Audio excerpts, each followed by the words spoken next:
चलो बच्चों, तो आज हम लोग अकाउंट में चैप्टर नंबर 7 कंटिन्यू करें, जिसका नाम है cash book and its types. देखो, इसमें हमने अभी तक सिंपल कैश बुक बनाना सीखी ना, सिर्फ जिसमें कैश की कॉलम बनी हुई हो। इसके अलावा 2 कॉलम वाली कैश बुक भी हमने बनाना सीखी, जिसमें डिस्काउंट, कैश या कभी कैश और बैंक, कभी बैंक और डिस्काउंट, ऐसी कॉलम तैयार होती थी ना। आज हमें इसमें फाइनल एक्सरसाइज का क्वेश्चन नंबर 8 देखना है, कि जिसके अंदर जो है वो अब हम लोग 3 कॉलम वाली कैश बुक तैयार करेंगे। 3 कॉलम वाली कैश बुक, जैसे कि क्वेश्चन नंबर 8 में ही लिखा हुआ है कि from the following transition prepare 3 columnar cash book of Namrata. तो 3 कॉलम वाली कैश बुक मतलब कौन सी, कि जिसके अंदर कैश, बैंक और डिस्काउंट तीनों कॉलम बन जाती हो। तीनों कॉलम जिसके अंदर आ जाती हो तो वो ये 3 कॉलम वाली कैश बुक कहलाई ना। बराबर ना। जैसे देखो, अगर 3 कॉलम वाली कैश बुक तैयार करेंगे तो उसमें फॉर्मेट फिर ऐसा बनेगा कुछ। ध्यान देना है, इसमें हैंडराइटिंग थोड़ी छोटी होगी, 3 कॉलम्स आ गई ना। तो इनमें जैसे ऊपर नाम तो लिखेंगे कैश बुक ऑफ श्री नम्रता, उसके अलावा यहाँ पे वही डेबिट और क्रेडिट। यहाँ पे डेबिट साइड में जैसे कि यहाँ पर जो है वो ये 2 पार्ट हो जाएंगे, तो उन 2 पार्ट में डेबिट साइड में वही डेट, पर्टिकुलर में रिसिप्ट। ठीक है, यहाँ पर जो भी पैसे आए वो इस तरफ लिखेंगे ना। फिर यहाँ रिसिप्ट नंबर RN, फिर ये LF, फिर यहाँ पर 3 कॉलम बनाएंगे, कैश, बैंक और डिस्काउंट। ये 3 कॉलम तैयार होगी ना। क्रेडिट साइड पे भी ऐसा ही, पहले ये डेट, फिर पर्टिकुलर में पेमेंट्स, फिर ये वाउचर नंबर, LF, और यहाँ पर ये 3 कॉलम, कैश, बैंक और डिस्काउंट। ऐसे तैयार होगा ना ये। बराबर। तो इसमें कोई फिर हार्ड सम्स नहीं होंगे कि हाँ भाई 3 3 कॉलम बना के दिया तो अब तो भाई कैसे करेंगे, ऐसा कुछ नहीं है। सिंपल हमारा रूल वही है कैश बुक का, कि अगर पैसे आ रहे हैं तो डेबिट साइड पे लिखना है, और पैसे जा रहे हैं तो क्रेडिट साइड पे लिखना है। एक तो रूल यही ना। दूसरा ये कि अगर पैसे आ रहे हैं तो चेक करते हैं कि भाई बैंक के थ्रू आ रहे हैं कि कैश के थ्रू। कि अगर कैश के थ्रू आ रहे हैं तो कैश में लिखेंगे, बैंक के थ्रू आ रहे हैं तो बैंक में लिखेंगे। और अगर उनके साथ डिस्काउंट हो, पैसे आएंगे तो साथ में डिस्काउंट भी लिखा हुआ ही होगा, भले कैश के साथ हो या बैंक के साथ हो। अगर उनके साथ डिस्काउंट हो तो डिस्काउंट में लिखेंगे, नहीं तो नहीं लिखेंगे। बराबर ना। वैसे ही अगर पैसे जा रहे हैं तो यहाँ क्रेडिट में लिखेंगे हम लोग, और चेक करेंगे कि भाई कैसे जा रहे हैं। अगर कैश के थ्रू जा रहे हैं तो कैश में लिखें, बैंक के थ्रू जा रहे हैं तो बैंक में, और अगर उस वक्त डिस्काउंट मिल रहा है तो वो डिस्काउंट में भी लिखेंगे। ठीक है, तो रूल तो वही है, खाली अब हर एक ट्रांजेक्शन में चेक करना होगा कि भाई किस में लिखना है, कैश में, बैंक में, और उसके साथ डिस्काउंट हो तो डिस्काउंट में। ठीक है, तो अब एक एक करके हम लोग क्वेश्चन देखते जाएं तो समझ में आएगा ना। आपकी टेक्स्ट बुक साथ में रखो, कि जिसमें क्वेश्चन नंबर 8 में पहला जैसे लिखा हुआ है कि 2015 अगस्त 1, उसमें लिखा हुआ है कि ओपनिंग कैश बैलेंस 7,000 और opening bank balance 6,000। Opening cash balance और बैंक बैलेंस दोनों ही दिए हुए हैं ना, दोनों का बैलेंस ही है। तो ओपनिंग बैलेंस कहाँ पे लिखा जाता है, डेबिट में ना। तो कैश बैलेंस वो कैश में लिखेंगे, बैंक बैलेंस वो बैंक में। अगर बैंक को ओवरड्राफ्ट होता, जैसे आगे के सब में भी समझाया था कि बैंक को ओवरड्राफ्ट होता तो क्रेडिट में लिखते। यहाँ तो बैंक बैलेंस ही दिया हुआ है ना, तो डेबिट में ही लिखेंगे ना। मतलब डेबिट में ही यहाँ पर कैश बैलेंस और बैंक बैलेंस यहाँ पे लिखेंगे, बैलेंस ब्रॉड फॉरवर्ड, ऐसा ना।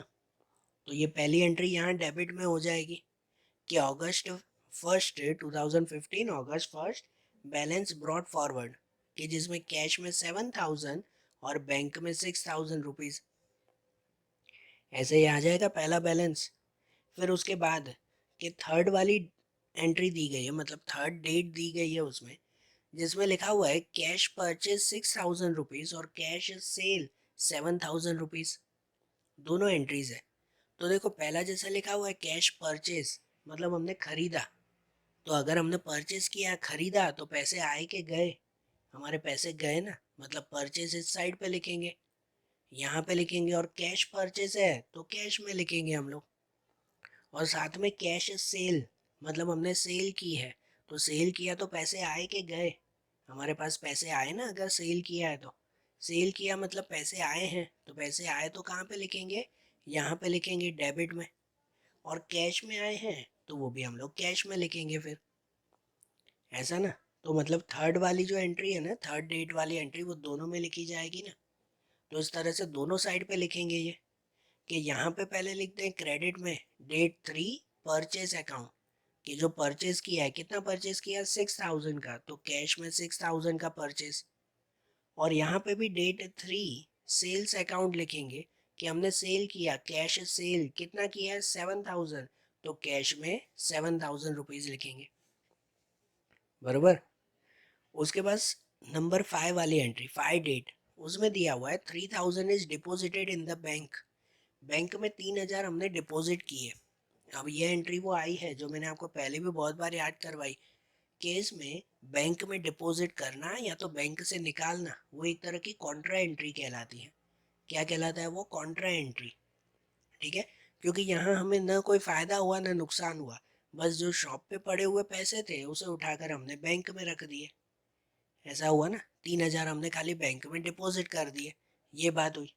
तो इसमें जैसे मैंने पहले भी मेथड बताई थी, ऐसा करेंगे कि आप लोग बैंक और कैश वो दोनों को एक एक करके चेक किया करो।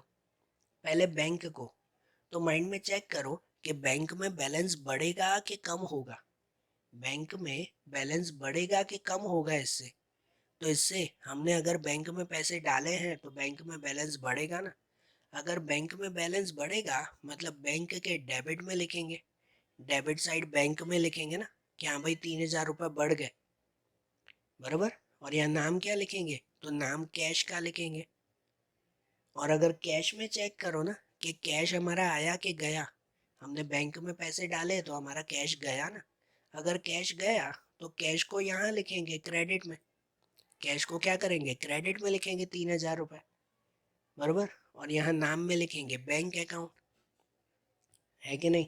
और जो एल एफ होता है उस एल एफ में लिखा जाता है सी, कॉन्ट्रा एंट्री करके।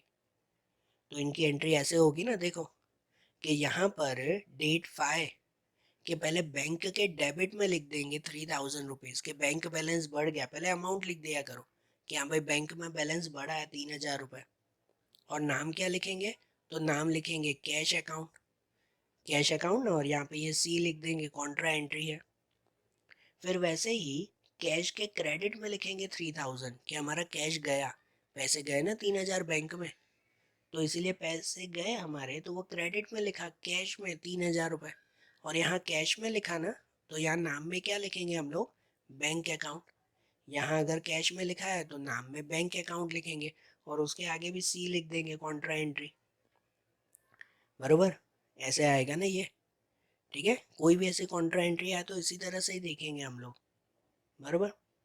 अब जैसे ये डेट 5 वाली एंट्री हुई, अब उसके बाद 6 वाली एंट्री देखिए, डेट 6, उसमें लिखा हुआ है as more fund are required in the business, a loan of 5000 is taken from Prabhu bearing 8% interest rate. कि हमें ज़्यादा पैसों की ज़रूरत थी, तब उस वक्त हमने प्रभु से 5000 रुपये की लोन ली।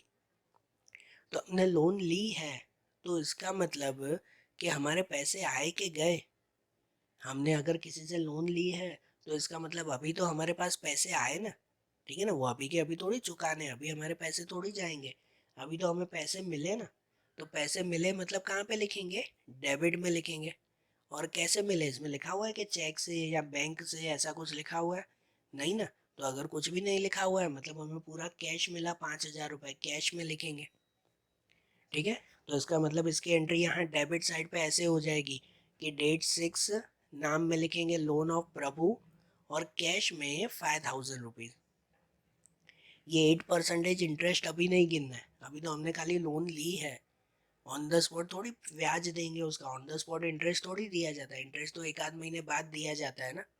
तो इसलिए अभी यहाँ पर सिर्फ और सिर्फ ये 5000 ही लिखा जाएगा, ठीक है। फिर डेट 8 वाली एंट्री, कि उसमें लिखा हुआ है goods of 3000 sold to Mansi at 10% cash discount, Mansi issued a cheque of necessary amount which is deposited in the bank.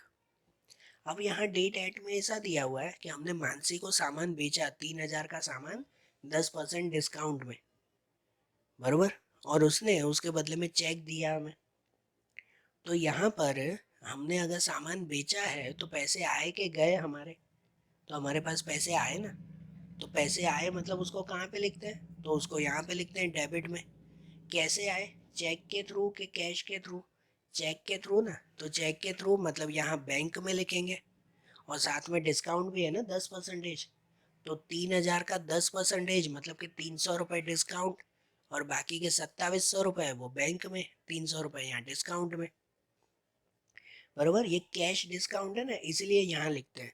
अगर ट्रेड डिस्काउंट होता ना तो ट्रेड डिस्काउंट लिखा जाता नहीं है, सिर्फ कैश डिस्काउंट ही लिखते हैं इसमें हमेशा। बरोबर, तो देखो इसकी एंट्री कैसे होगी। यहाँ पर ये डेट 8 में मानसी अकाउंट, सॉरी बेटा यहाँ पर मानसी अकाउंट नहीं, यहाँ पर आएगा सेल्स अकाउंट। ठीक है ना, ये मैंने गलती से लिख दिया कि ये मानसी नहीं, सेल्स अकाउंट, क्योंकि हमने सेल किया है ना और उसी वक्त ही पैसे मिल गए ना हमें। अगर पैसे बाकी होते ना, उधार होते ना, तो उसका नाम लिखते हैं। ये मैंने गलती से लिख दिया मानसी अकाउंट, पर यहाँ सिर्फ सेल्स अकाउंट आएगा। सेल्स अकाउंट के जहाँ बैंक में लिखेंगे 2700 और डिस्काउंट में 300 रुपये, 3,000 का सामान था तो उसमें 10% डिस्काउंट मतलब 300 रुपये डिस्काउंट में ना, और बाकी के 2700 वो कहाँ लिखे जाएंगे, तो बैंक में लिखे जाएंगे फिर उसे। बरोबर, ये हुई 8th वाले एंट्री। फिर डेट 10 डेट में एंट्री दी गई है कि गुड्स ऑफ 7,000 परचेज फ्रॉम द्विज and 50% of the amount is immediately paid by cash. कि 7,000 का सामान हमने खरीदा है और उसके बदले में 50% अमाउंट दी है, आधे ही पैसे हमने दिए हैं। बरोबर, तो अगर आधे पैसे दिए हैं ना कैश से, कैश में दिए हैं, तो यहाँ पर एंट्री आधे पैसों की ही होगी। ये कैश बुक बना रहे हैं तो इसमें तो जितने पैसे जाए उतने ही लिखते हैं, पूरे पैसे नहीं लिखते इसमें। तो यहाँ पैसे हमारे जा रहे हैं ना, परचेज किया है तो जा रहे हैं, जा रहे हैं तो कहाँ लिखेंगे, यहाँ पे लिखेंगे क्रेडिट में। बरोबर, क्रेडिट में, और कैश में जा रहे हैं ना तो कैश में लिखेंगे हम लोग। 7,000 के आधे मतलब कि 3,500 रुपये सिर्फ इसमें लिखेंगे। तो इसकी एंट्री यहाँ पर ऐसे हो जाएगी, डेट 10, यहाँ पर लिखेंगे परचेस अकाउंट, और कैश में लिखेंगे 3,500, 3,500 ना, 7,000 के 50%। बराबर, फिर उसके बाद डेट 12 वाली एंट्री है कि salary of ₹3,000, wages ₹500 and stationery of ₹200 are paid by cheque. कि ये सब तरह के खर्चे दिए हमने, सैलरी, वेजेस, स्टेशनरी, ये सब हमने पे किए ना। पे किए मतलब हमारे पैसे गए ना, पैसे गए मतलब कहाँ लिखेंगे, यहाँ क्रेडिट में। क्रेडिट में तीनों नाम लिखेंगे हम लोग, और तीनों के तीनों चेक से पे किए हुए हैं, लिखा हुआ है ना पेड बाय चेक। मतलब ये तीनों अमाउंट कहाँ पे लिखेंगे, यहाँ बैंक में, बैंक में लिखेंगे ये तीनों अमाउंट। तो देखो इस तरफ ये लिखा जाएगा, यहाँ पर ये तीनों एंट्री हैं, डेट 12 ही लिखेंगे तीनों में, कि सैलरी अकाउंट उसमें लिखेंगे 3,000 रुपीज़, वेजेस अकाउंट उसमें 500 rupees, and stationery expense account उसमें 200 रुपीज़। कि ये तीनों हमने चेक से पे किए, तो ये तीनों के तीनों हमने बैंक में लिखे ना, ये कि तीनों चेक से पे किए हैं हमने। बराबर, फिर उसके बाद जो 14 डेट वाली एंट्री है उसमें लिखा हुआ है कि commission of ₹1,000 and brokerage of ₹500 received by cash. अब यहाँ पर कमीशन और ब्रोकरेज ये दोनों रिसीव्ड, रिसीव्ड मतलब कि मिले हैं, मतलब पैसे आए हमारे, पैसे आए तो उसे कहाँ लिखेंगे, डेबिट में लिखेंगे ना वो दोनों, कमीशन और ब्रोकरेज दोनों डेबिट में। और कैसे, तो इसमें लिखा हुआ है बाय कैश, कैश के थ्रू मिले हमें, कैश के थ्रू मिले मतलब कि कैश में लिखेंगे दोनों अमाउंट हम लोग। ठीक है, यहाँ लिखेंगे ना वो दोनों अमाउंट। तो इस तरह से ये डेबिट में लिखा जाएगा, यहाँ पर डेट 14 दोनों में लगाएंगे कि कमीशन अकाउंट पहले, उसमें 1,000 रुपीज़, 1,000 रुपीज़ कमीशन के मिले कैश में लिखेंगे, और फिर ब्रोकरेज अकाउंट उसमें 500 रुपीज़, 500 रुपये ब्रोकरेज के मिले हमें, तो ये दोनों के दोनों यहाँ कैश में लिखे जाएंगे ना फिर। बराबर, आई ना बात समझ में। फिर उसके बाद डेट 16 वाली एंट्री कि bank credited interest ₹100 on balance in Namrata's bank. कि बैंक क्रेडिटेड, क्रेडिटेड का मतलब कि बैंक ने हमें दिए हैं, हमारे अकाउंट में ऑलरेडी उसने जमा कर दिए, ऐसा इंटरेस्ट के, कि जो हम बैंक में बैलेंस रखते हैं तो उसके ऊपर बैंक ब्याज देती है कि नहीं, इंटरेस्ट देती है कि नहीं। तो बैंक ने इंटरेस्ट दिया हमें, कितना रुपए दिया इंटरेस्ट, तो 100 रुपये। तो 100 रुपये इंटरेस्ट जो है वो बैंक ने जमा कर दिए, क्रेडिटेड मतलब कि जमा कर दिए, हमें दे दिए उसने। तो अगर ये क्रेडिटेड हुआ है तो मतलब हमें पैसे आए के गए, हमारे पास पैसे आए ना, बैंक बैलेंस बढ़ गया ना हमारा, पैसे आए मतलब उसे यहाँ डेबिट में लिखेंगे। और डेबिट में किस में लिखेंगे, कैश में के बैंक में, तो बैंक में लिखेंगे, क्योंकि बैंक इंटरेस्ट है, बैंक ने खुद ब खुद हमारे अकाउंट में जमा कर दिए 100 रुपये एक्स्ट्रा। ठीक है, तो यहाँ पे लिखा जाएगा ना फिर डेबिट में ही, बैंक में। तो इस साइड पे लिखेंगे ये कि डेट 16, यहाँ पर बैंक इंटरेस्ट अकाउंट, और बैंक में लिखेंगे ये 100 रुपीज़। ठीक है, ये वाली एंट्री हो गई। फिर ये डेट 17 में लिखा हुआ है कि 2000 withdrawn from bank for the payment of the electricity bill. इसका मतलब कि इलेक्ट्रिसिटी बिल पे करने के लिए, बिल भरने के लिए हमने बैंक से 2000 रुपये निकाले। अब ये एंट्री पहले भी एक सम में आई थी, तब भी मैंने आपको नोट करवाया था कि अभी सिर्फ खर्चा करने के लिए, मतलब बिल भरने के लिए खाली बैंक से निकाले हैं ना, अभी बिल भरा नहीं है। तो ये सिर्फ कॉन्ट्रा एंट्री हुई। ये क्या हुई, कॉन्ट्रा एंट्री। अभी बिल भरा नहीं है हमने, खाली बैंक से पैसे निकाले, तो इसकी एंट्री करते हैं हम लोग, बराबर, कि बैंक से हमने 2000 रुपये निकाले हैं। तो इनकी एंट्री करो ना, तो ये एक तरह की कॉन्ट्रा एंट्री है, पता है ना, कॉन्ट्रा एंट्री जो कैश और बैंक दोनों में लिखेंगे हम लोग। पहले कैश या बैंक कोई भी एक चेक कर लिया करो। पहले अगर बैंक चेक कर लो तो बैंक में पैसे आए के गए, तो बैंक में से तो पैसे गए ना, हमने बैंक में से निकाल दिए, तो बैंक बैलेंस तो कम हो गया ना। बैंक बैलेंस कम हो गया मतलब बैंक के क्रेडिट में लिखेंगे। ये बैंक अकाउंट के कहाँ पे लिखेंगे, क्रेडिट में, क्योंकि बैंक बैलेंस कम हो रहा है। और अगर कैश में लिखना हो तो यहाँ पर कैश मिल रहा है ना, हम लोगों ने बैंक से 2000 रुपये निकाले हैं अभी, तो इसका मतलब कैश मिला ना हमें। तो कैश मिला तो कैश बैलेंस बढ़ रहा है, और अगर कैश बढ़ रहा है तो उसे कहाँ पे लिखेंगे, ये डेबिट में लिखेंगे। डेबिट में हम लोग जो है वो कैश लिखेंगे। ठीक है, तो इस तरह से लिखा जाएगा ना, जिसका बैलेंस बढ़ रहा हो तो उसको डेबिट में लिखते हैं, कि जैसे कि कैश बढ़ रहा है हमारा तो वो डेबिट में, और जिसका बैलेंस कम हो रहा हो तो उसे क्रेडिट में लिखेंगे। बैंक का बैलेंस कम हो रहा है तो बैंक के क्रेडिट में लिख दिया हमने, ऐसे लिखा जाएगा ना। ठीक है, तो देखो इनकी एंट्री ऐसे होगी 17 वाली दोनों साइड पे, कि यहाँ पर एंट्री हो जाएगी डेट 17, ये कैश के डेबिट में लिखेंगे, कैश में बैलेंस बढ़ रहा है ना, तो कैश के डेबिट में लिखेंगे ये 2000 रुपीज़। और नाम में, तो नाम में क्या लिखा जाएगा, नाम में लिखा जाएगा बैंक अकाउंट। कैश के सामने कैश का ही नाम नहीं लिखते, कैश के सामने बैंक का नाम लिखते हैं, बैंक अकाउंट। और यहाँ लिख देंगे सी, मीन्स के कॉन्ट्रा एंट्री। वैसे ही यहाँ पे बैंक के क्रेडिट में लिखते हैं, बैंक के क्रेडिट में लिख दिया हमने 2000 रुपीज़, कि भाई यहाँ पर बैंक बैलेंस कम हो गया तो इसलिए उसके क्रेडिट में लिखा। और नाम में क्या लिखेंगे, तो नाम में कैश अकाउंट, डेट वही 17। बैंक के सामने बैंक ही नहीं लिखते, बैंक के सामने कैश अकाउंट लिखते हैं। और यहाँ पे एलएफ में ये सी, मीन्स के कॉन्ट्रा एंट्री। ठीक है, तो ये 2000 हमने बैंक से निकाले, उसकी एंट्री हो गई ना। फिर उसके बाद वाली एंट्री देखो कि डेट 20 में लिखा हुआ है कि 1000 paid for the electricity bill and remaining 1000 is taken for the personal use from the business. कि ये जो 2000 रुपये हमने निकाले थे ना, उसमें से 1000 रुपये का इलेक्ट्रिसिटी बिल भरा। ठीक है, जैसे 17 में लिखा हुआ ही था कि 2000 रुपये बैंक से निकाले बिल भरने के लिए, लेकिन उसमें से 1000 रुपये का ही हमने बिल भरा, बाकी के 1000 रुपये पर्सनल यूज़ के लिए लेके गए। तो अब जो ये 2000 रुपये हमने निकाले थे, अब उसके खर्चा लिखेंगे ना। अब यहाँ हमारे पैसे गए, पैसे गए मतलब कहाँ लिखेंगे, क्रेडिट में। क्रेडिट में दोनों लिखेंगे, हाँ, 1000 रुपये लिखेंगे इलेक्ट्रिसिटी बिल के, और 1000 रुपये पर्सनल यूज़ के। पर्सनल यूज़ मतलब के ड्राइंग के लिखेंगे, ड्राइंग्स लिखते हैं ना, पर्सनल यूज़ के लिए पैसे लेके जाते हो तो उसे ड्राइंग कहते हैं। और वो दोनों किस में लिखे जाएंगे, तो दोनों कैश में लिखे जाएंगे। कैश ही गया ना, पहले तो बैंक से हमने पैसे निकाले थे तो अब वही पैसे हमने खर्च किए ना, मतलब कैश गया ना हमारा यहाँ पर, बराबर। तो देखो यहाँ क्रेडिट साइड पे उसकी एंट्री होगी कि डेट 20, ये 20 डेट में दोनों के एक लिखेंगे electrical expense account, electrical expense मतलब जो इलेक्ट्रिसिटी का बिल भरा वो, कि उसमें 1000 रुपीज़, और दूसरा ड्राइंग्स अकाउंट, दूसरा कौन सा, ड्राइंग्स अकाउंट, उसमें 1000 रुपीज़। ऐसे लिखा जाएगा ना ये दोनों को, ठीक है।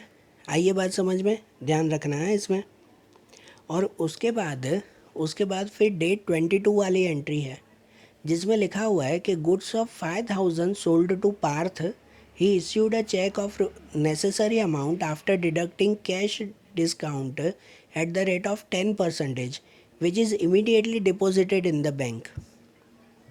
कि हमने पार्थ को 5000 का सामान बेचा था और उसके बदले में पार्थ ने जो है वो 10% डिस्काउंट काट के 5000 का चेक दे दिया, ठीक है ना। मतलब डिस्काउंट जो है वो अगर काट दो तो 500 रुपये का डिस्काउंट कट 4500 रुपये का उसने चेक हमें दिया है। और ये जो 4500 का चेक दिया वो हमने बैंक में जमा कर दिया। मतलब यहाँ पर पैसे आए कि गए, तो पैसे मिले ना हमें, ठीक है ना। पार्थ को हमने सामान बेचा है तो हमें पैसे मिले, मतलब यहाँ डेबिट में लिखेंगे। और कैसे मिले, तो चेक के थ्रू मिले, तो मतलब यहाँ बैंक में लिखेंगे। और साथ में डिस्काउंट भी है तो डिस्काउंट भी लिखेंगे साथ में, बराबर। तो देखो यहाँ डेबिट साइड पे जो है वो लिखा जाए कि डेट 22 सेल्स अकाउंट, सेल ही लिखेंगे ना, नाम नहीं लिखेंगे उसमें, कि सेल्स अकाउंट बैंक में लिखेंगे 4500 और डिस्काउंट में 500 रुपये का डिस्काउंट उसमें, ठीक है। ऐसे आएगी ना ये एंट्री।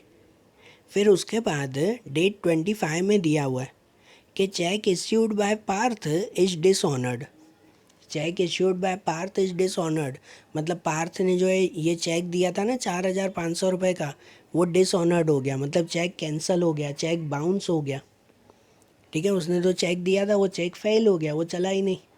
तो चला ही नहीं तो क्या करते हैं, जब भी ऐसा चेक डिसऑनर्ड हो जाए, पहले भी एक दो एंट्री ऐसी आई थी कि जब भी चेक डिसऑनर्ड हो जाए तो उसको यहाँ अपोजिट साइड पे लिख देते हैं। कहाँ लिख देते हैं, अपोजिट साइड। मतलब यहाँ चेक मिला था ना, हमने पहले लिखा कि 4500 मिले, तो अब तो वो मिले ही नहीं, हमारे अकाउंट में जमा हुए ही नहीं, तो उसको अब कहाँ लिखेंगे, फिर से क्रेडिट में लिख देंगे ना, कि अब वो 4500 मिलने बाकी हैं, अभी मिले नहीं हैं, ठीक है, वो बाकी रह गए। और बाकी रह गए ना, तो उसमें फिर यहाँ पे नाम लिखते हैं उसका, पार्थ अकाउंट, ठीक है। तो ये 25 वाली एंट्री इस साइड होगी कि ये डेट 25, यहाँ क्रेडिट में लिखेंगे ना पार्थ अकाउंट, अब पार्थ लिखेंगे कि अब उससे पैसे लेने बाकी हैं, कि ये पार्थ अकाउंट, और बैंक में लिखेंगे 4500 रुपये, बराबर। बैंक में ये लिखा जाएगा 4500 रुपये, कि इतने रुपए हमें अब मिलने बाकी हैं, बराबर। अब उसके बाद डेट 28 वाली एंट्री कि check of 6050 is issued to Bansari towards an old dept, total dept was 6100। यहाँ पे लिखा हुआ है चेक इश्यूड, इश्यूड मतलब हमने दिया है, हमने बंसरी को चेक दिया 6050 रुपये का, जबकि टोटल डेप्ट था 6100 रुपये का। तो 6100 रुपये की जगह पर हमने 6050 रुपये हमने दिए, तो मतलब वो 50 रुपये जो कम दिए वो क्या कहलाया, तो वो डिस्काउंट कहलाया हमारा। तो यहाँ हमने चेक दिया ना, पैसे दिए ना हमने, तो इसका मतलब हमारे पैसे गए, इसकी एंट्री कहाँ पे आएगी, यहाँ क्रेडिट में आएगी।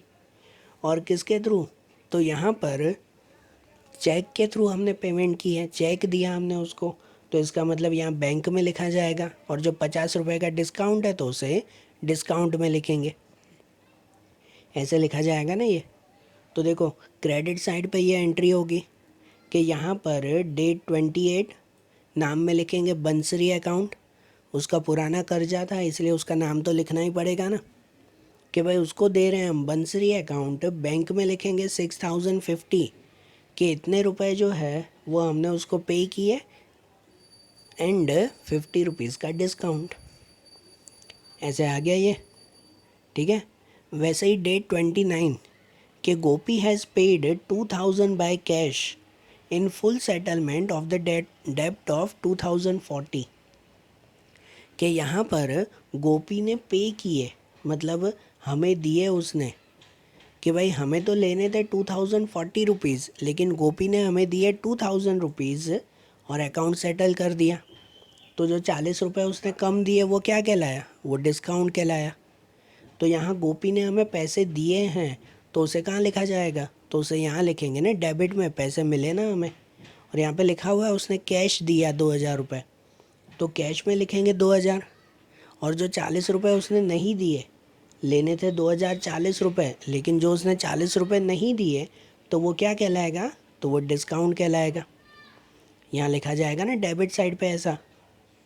तो ये डेबिट साइड पे एंट्री करेंगे हम लोग डेट 29, यहाँ लिख देंगे गोपी अकाउंट, कैश में लिखेंगे 2000 रुपीज़ एंड 40 रुपीज़ का डिस्काउंट। बराबर आएगी ना ऐसी एंट्री, ध्यान से समझना। और उसके बाद डेट 31 की एंट्री है कि after keeping cash on hand of ₹5000 remaining amount is deposited in the bank. अब ये वाली एंट्री समझना बेटा, ठीक है। कोई कोई क्वेश्चन में ऐसी एंट्री होगी, पर ध्यान से समझना। इसमें ऐसे पूछा हुआ है कि हमारे पास जितना आखिरी में कैश का बैलेंस बचता है ना, हर सम में आगे के जितने भी हमने सम किए ना, सब में एंड में कैश बैलेंस ढूंढते थे, बैलेंस कैरी फॉरवर्ड ऐसा ढूंढते थे ना हम लोग। अब यहाँ पे वो बैलेंस कैरी फॉरवर्ड ऑलरेडी दिया हुआ है कि भाई कैश में यहाँ पर अपने पास से 5000 रुपये का बैलेंस रखो। कितना बैलेंस, 5000 रुपये का बैलेंस अपने पास रखो और बाकी का सभी वो बैंक में जमा कर दो। क्या कर दो, बाकी का सब वो बैंक में जमा कर दो। तो मतलब हम लोगों को क्या करना होगा, यहाँ कैश का बैलेंस ढूंढना होगा कि देखो कैश में इतने रुपए हमारे पास आए, उसमें से ये सब रुपए गए हमारे पास, ये सब गए ना। और उसके अलावा ये 5000 रुपये भी हमें अपने गले में रखने हैं, इतना बैलेंस रखना है शॉप पे, तो 5000 रुपये भी रखने हैं। तो उसके बाद फिर चेक करेंगे ना कि कितना बचेगा हमारा। जितना भी बचे ना वो सब जाकर बैंक में डाल के आएंगे। करते हैं कि नहीं, बिजनेसमैन ऐसा ही तो करते हैं कि भाई अभी हमारे दुकान में से 5000 रुपये की ज़रूर है, उतना फ़िलहाल रखो, बाकी के जितने भी कैश बचे ना वो सब जाकर बैंक में डाल दो। समझ रहे हो, तो ऐसा ही करेंगे ना। हमें कितने मिले वो ढूंढ लो, फिर उसमें से कितने गए वो माइनस करो, फिर जो 5000 रखने हैं वो भी माइनस करो, और बाकी के वो फिर बैंक में जमा करके आओ। ठीक है, तो इसे लिखेंगे कैसे, लिखते वक्त सबसे पहले तो यही लिख देंगे कि हमारे पास 5000 रुपये का बैलेंस रखना है। तो यहीं पे आखिरी डेट, महीने की आखिरी डेट हो जाएगी ना 31, तो वो 31 वाली एंट्री हम लोग यहाँ पे कर देंगे ना कि भाई यहाँ पर बैलेंस कैरी फॉरवर्ड लास्ट में लिखते हैं ना, तो बैलेंस कैरी फॉरवर्ड करके यहाँ पे लिख देंगे 5000 रुपये। ठीक है, तो देखो ये एंट्री ऐसे होगी सबसे पहली कि यहाँ पर डेट 31, यहाँ पर बैलेंस कैरी फॉरवर्ड, और यहाँ कैश में 5000 रुपये, कि कैश में अपना बैलेंस वो 5000 रुपये जो है वो रखेंगे। ठीक है, अब इनका क्लोजिंग कैसे करें, 5000 रुपये अपने पास बैलेंस रखना है और बाकी का सब बैंक में भर के आना है ना। तो कैसे बैंक में भरेंगे, सबसे पहले कैश में यहाँ डेबिट साइड का टोटल करेंगे कि हमारे पास कितने रुपए पड़े हुए हैं, वो यहाँ पे पता चल जाए ना कि हमारे पास कितने पड़े, मतलब कितने रुपए मिले हमें, डेबिट मतलब सब मिले हमें। तो कितने रुपए मिले, इन सब का टोटल करो, कि जैसे कि इन सब का टोटल आएगा यहाँ पर ये कितना 24,500 रुपीज़। ठीक है, यहाँ जो टोटल मिले ना वही टोटल यहाँ पर भी कर देते हैं। डेबिट क्रेडिट का टोटल सेम ही तो आता है, तो यहाँ पर भी लिख दूँ क्रेडिट साइड पे भी 24,500, यहाँ पे भी लिख दिया ना ये।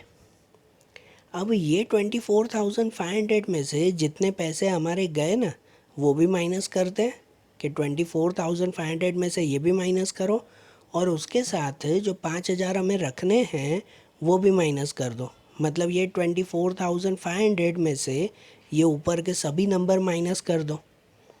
तो सभी नंबर माइनस करोगे तो यहाँ पता चल जाएगा कि बाकी का कितना बचा हमारे पास। तो ये सब नंबर माइनस करें ना तो अमाउंट बचेगा ये कितना, 5000 रुपीज़। क्या लिखेंगे यहाँ पर, 5000 रुपीज़ ही बचेगा। मतलब 5000 अपने पास रखा और 5000 जो है वो हमने बैंक में डाल दिया। ये जो 5000 बचा वो बैंक में डाल देंगे ना, और जब भी बैंक में डालते हैं मतलब वो एक तरह की कॉन्ट्रा एंट्री कहलाती है। तो यहाँ जो ये 5,000 रुपये बचे ना हमारे, तो उसके सामने वही आखिरी डेट, ये नीचे बैलेंस तो लिख दिया था पहले ही, हाँ, उसके ऊपर लिखेंगे ये कि यहाँ पर ये 5,000 बचा, तो उसके सामने वही लास्ट डेट 31 लिखेंगे और नाम में लिखेंगे बैंक अकाउंट कि ये 5,000 रुपये हम लोग बैंक में डालने जा रहे हैं। ठीक है ना, ये 5,000 अपने पास रखे थे और ये ऊपर जो फिर 5,000 बचे उसे बैंक में डाल दें। तो इसलिए यहाँ LF में भी लिख देते हैं C, मतलब ये कॉन्ट्रा एंट्री। और यहाँ कैश में ना, तो वही यहाँ डेबिट साइड पे वही चीज़ है, यही चीज़ यहाँ डेबिट साइड पे बैंक में लिखेंगे 5,000 रुपये कि हमने बैंक में डाले ना ये 5,000, तो ये बैंक में 5,000 रुपये और उसके सामने नाम लिखेंगे कैश अकाउंट, डेट वही 31 और नाम में ये कैश अकाउंट, और LF में कितना लिखेंगे C, मतलब के कॉन्ट्रा एंट्री। बराबर। तो इस तरह से ये 5,000 रुपये का बैलेंस अपने पास रखा और बाकी के ये 5,000 हमने बैंक में जमा कर दिया। ठीक है ना, बैंक में जमा करते वक्त ध्यान दिया करो, वही जो कॉन्ट्रा एंट्री करते हैं दोनों साइड पे वही कॉन्ट्रा एंट्री होगी। क्लियर हुआ ये? तो अब ये कैश अकाउंट क्लोज़ हो गया कि उसके आखिरी में ये 5,000 रुपये का बैलेंस बच गया हमारा। अब कैश अकाउंट क्लोज़ हुआ, अब क्या क्लोज़ करेंगे? तो अब ये बैंक अकाउंट क्लोज़ करेंगे। तो बैंक अकाउंट में भी ऐसा ही करते हैं ना कि पहले इस साइड का टोटल जो है वो ढूंढ लें कि यहाँ पे टोटल कितना मिल रहा है, वो पहले ढूंढ लिया जाए। जैसे सब में क्लोज़ करते हैं वैसे ही कि पहले इस साइड का टोटल अगर ढूंढ लो तो वो टोटल आ जाता है ये 21,300 रुपीज़। बराबर। यही टोटल फिर यहाँ पे भी लिखेंगे, इस साइड पे भी फिर वही टोटल लिखें 21,300, यहाँ पे भी लिख दिया 21,300 और इसमें से ये ऊपर की सभी अमाउंट माइनस करेंगे। ठीक है, ऊपर के ये सब अमाउंट माइनस करेंगे तो यहाँ मिल जाएगा कि हमारे पास बैंक में कितना बैलेंस बचा है। तो 21,300 में से ये सब नंबर माइनस करें तो बचेगा ये 5,050 रुपीज़। कितना बचेगा? 5,050, ये बैंक का बैलेंस बचा। बराबर। और डिस्काउंट की क्लोजिंग करोगे ना, तो डिस्काउंट की क्लोजिंग के वक्त तो बैलेंस नहीं ढूंढते, खाली दोनों का प्लस कर देते हैं। भाई इस साइड का जो टोटल आया वो यहाँ पे और इस साइड का जो टोटल आया वो यहाँ पे, सिर्फ वैसे ही ना। तो इन दोनों का टोटल भी लिख दें कि यहाँ का टोटल ये आ जाएगा नॉर्मल 840 रुपीज़ और यहाँ पे ये सिर्फ 50। ठीक है, हो गए ना सब अकाउंट क्लोज। और आखिरी में जो ये बैलेंस बचते हैं ना दोनों के, ये बैलेंस कैरी फॉरवर्ड, कैश में 5,000 और बैंक में 5,050 रुपीज़ है। ये बैलेंस का क्या करेंगे? तो ये बैलेंस को फिर आगे वाले मंथ में लेके जाएंगे कि यहाँ जैसे अगस्त है तो नेक्स्ट सितंबर मंथ की पहली तारीख में ये बैलेंस लिखे ना, बैलेंस ब्रॉड फॉरवर्ड करके। तो लास्ट स्टेप मत भूलना कि लास्ट स्टेप में यहाँ नीचे लिखेंगे कि ये जो बैलेंस है वो बैलेंस फिर यहाँ पे लिखा जाएगा कि सितंबर 1 ये बैलेंस ब्रॉड फॉरवर्ड, कैश में लिखेंगे 5,000 रुपीज़, ये 5,000 का बैलेंस बचा ना हमारा, और बैंक में लिखेंगे 5,050 रुपीज़ के बैंक में हमारा ये 5,050 रुपये का बैलेंस बचा। बराबर। आई बात समझ में ये? ठीक है, ये सम कैसे करना है, 3 कॉलम वाली कैश बुक कैसे तैयार करनी है, समझ में आ गई ना। सिर्फ ये ध्यान दिया करो कि जो कैश में आए वो कैश में लिखना है, जो बैंक में आए वो बैंक में लिखना है, और अगर दोनों में एक साथ आता हो तो वो ये कॉन्ट्रा एंट्री लिखनी है फिर। बराबर। थियरी समझना है ये अच्छी तरह से। और आज जैसे हमने ये सम्स देखे ना, अब ऐसे ही इनके दूसरे सम्स हम लोग अगले वीडियोज़ में देखेंगे। Okay, thank you.